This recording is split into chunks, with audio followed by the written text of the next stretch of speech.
Welcome to this episode of NACD's BoardVision. Today I'm here with Cindy Fornelli, Executive Director of Center for Audit Quality. Cindy, hello. Hi Ken, thanks for having me. Absolutely. Cindy, tell the audience a little bit about the Center for Audit Quality. I'm happy to. So the Center for Audit Quality is a public policy advocacy organization, and we focus on issues that are of importance to public company auditing firms and the issues around public company auditing, which means that we have a number of stakeholders that we interact with in order to come up with our policy positions. So today, Cindy, we're here to talk about audit quality indicators. And tell us a little bit, what is an audit quality indicator? Well, Ken, for years, maybe even going back decades, people have been trying to define audit quality and then develop a set of metrics that would help the marketplace and audit committees and others understand what the state of audit was, but whether it's the profession or the engagement team or a firm. We have abandoned the idea of coming up with a definition of audit quality because I think that's where most people start and they get mired down and really have a hard time moving forward off of a definition. So rather, we're focused more on what the framework is of a set of audit quality indicators, what would be the hallmarks of audit quality indicators, and then the unit of measure. To whom should audit quality indicators go to, and at what level are you defining audit quality indicators? Are you doing it at the engagement level, at the firm level, at the profession level? And so these are important issues that we've been working through as we embarked on this journey 2 years ago. So, Cindy, are these meant to actually identify some metric so that we can actually measure the quality of the audit, kind of like a yardstick? Is it meant to be like that or something else? Well, Ken, as we went through the work, we discovered that there is no one single metric or measure that can define audit quality. So rather, we're looking at a suite of indicators that might help those that are trying to get a handle on audit quality figure out, looking in totality using these measures, does it provide useful information that can help an audit committee try to understand what the engagement team is doing? Have they improved over time? How do they go about looking at key elements that we think are the hallmarks of what you would want to look at if you're looking at audit quality indicators? So elements, now that's interesting. I guess what we're saying there is that it's almost like some sort of a taxonomy, and there are certain elements associated with it. What are some of those elements? Well, we've developed a framework that has 4 key elements where we've put indicators underneath that. One is firm leadership and tone at the top. The second is engagement team knowledge, experience, and workload. And so this is, are the people on the engagement, do they have the time and the training in order to do a quality audit? The third is monitoring. How does the firm in their engagement team, when they assess the engagement team, when they look at the internal reviews, when they look at PCAOB reviews, what does that tell them about the team? And then the fourth is auditor reporting. That is, what does the audit committee need to know? What does other issues on the outside of the firm tell you? So things such as reissue restatements, that could be an indicator that would tell you how the auditor is reporting out. Tell us, how does this work tie into the work of the directors, and specifically the audit committee director, Cindy? Well, one of the things that anybody who's looked at audit quality indicators, and as I mentioned before, a lot of different groups have looked at this. You've had the FRC in the United Kingdom, you've got the IAASB that has a consultation going on now, the PCAOB has looked at this and is looking at this as well. So one of the key questions is, what is your unit of measure? That is, are we talking about firm-wide metrics? Are we talking about profession-wide metrics? Are we talking about engagement team metrics? And then to whom do you report the metrics out? And so as we've been doing our work, and we have consulted with a number of stakeholders to help us through our thinking, we landed on the best set of metrics to begin this journey. And I do think this is going to be a multi-phase, multi-year journey.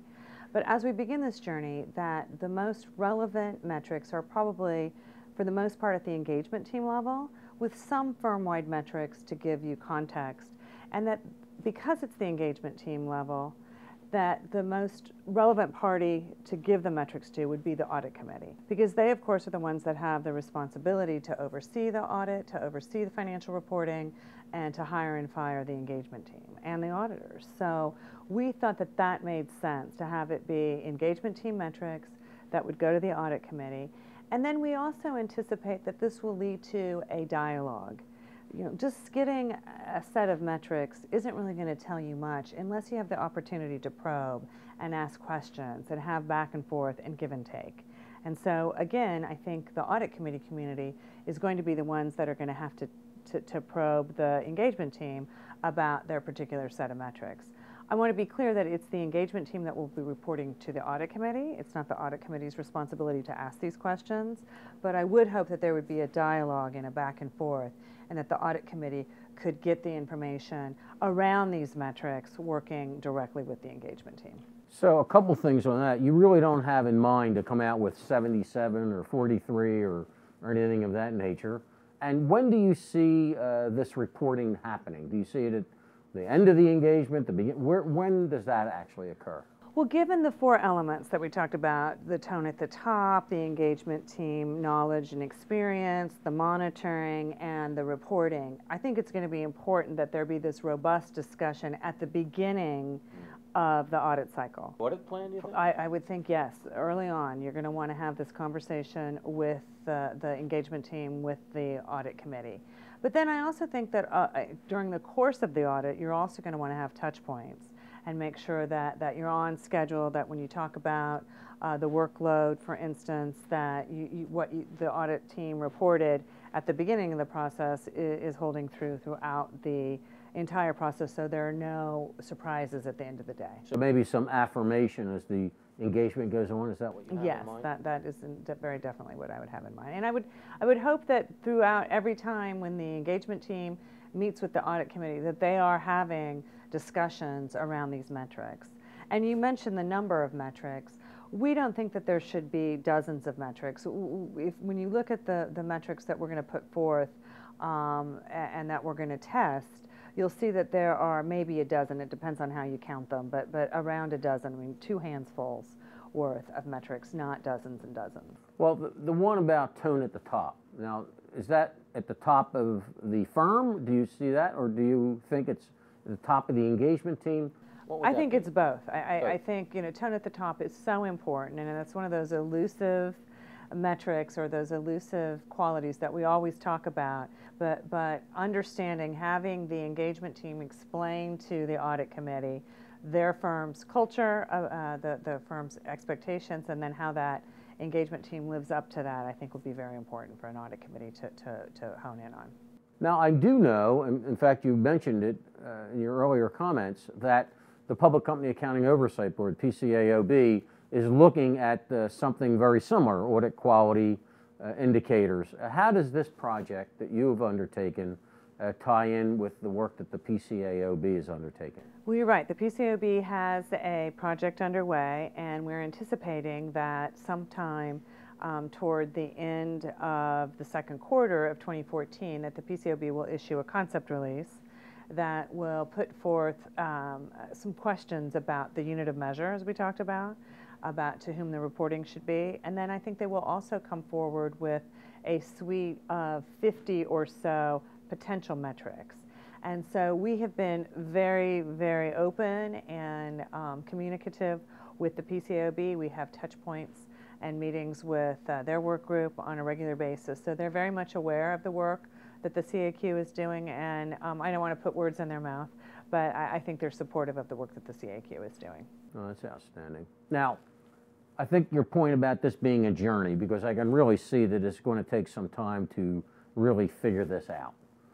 That makes sense to me. So the journey is an important thing.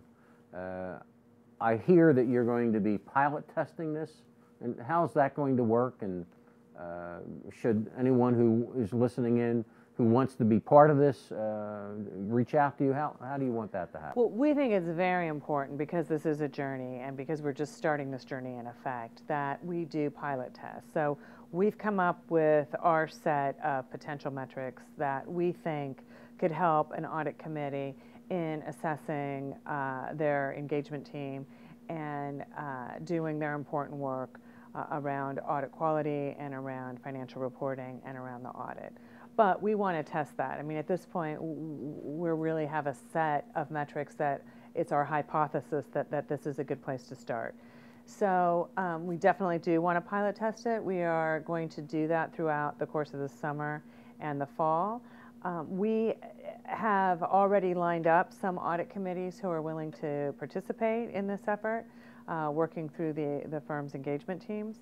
But if any of your members are interested in being part of the pilot testing, they should definitely talk to their engagement team and or myself or anybody at the CAQ. I would encourage any NACD member to either go to the NACD website or the CAQ's website, look at our approach to audit quality indicators, think about if these are things that would be helpful to an audit committee, because that's one of the things we want to test is, are these even good metrics? Are they going to help an audit committee in their thought process?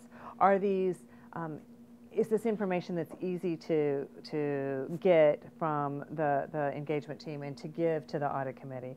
You know, are these practical? Because this is an important issue regardless of what unit of measure is ultimately used and to what the report looks like. This will impact audit committees. Thank you, Cindy Fornelli, Executive Director for the Center of Audit Quality. We appreciate your being here today with this important message.